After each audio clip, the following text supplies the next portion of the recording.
how do we test that it's in the mind? How do we know that it's in our minds?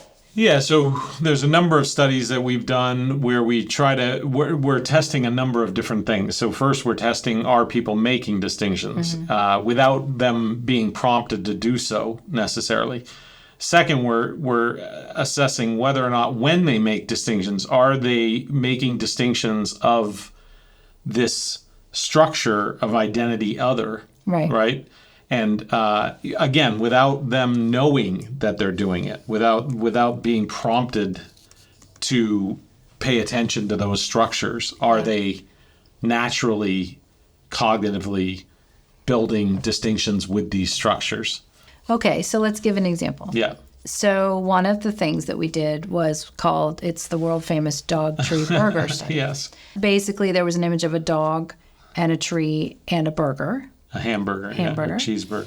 People were asked to check off which of the labels applied to each one. So there was dog, not dog. Yeah, dog, burger, tree, and then not dog, not burger, not tree. Yes. They check which ones are which. And it shows that people understand, without any kind of prompting, that you can call a tree a tree. That one seems obvious. Yep. But you can also call it a not dog and a not burger. Right. Right? Right. And vice versa for the other ones. Right. And so what those results showed statistically and mathematically is that people can and they do they see an identity and they can see the other. Yes. Right? Yep. And so that was the first piece of what we did.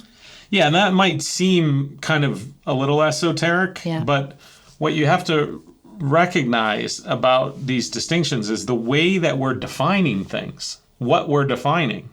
And that goes for no matter what you're trying to define. You could be trying to define your customer. Yeah. What is and is not your customer.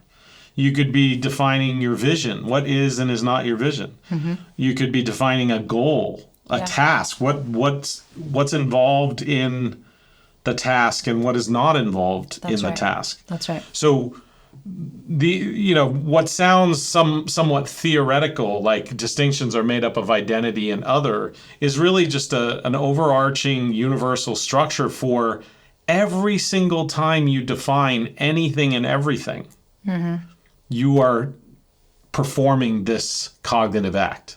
You are performing this structure. Yes. And oftentimes we don't know that we're doing that. That's the important part. And when I say often, I mean like most of the time, most people are not aware of the underlying structure of what they're doing all the time.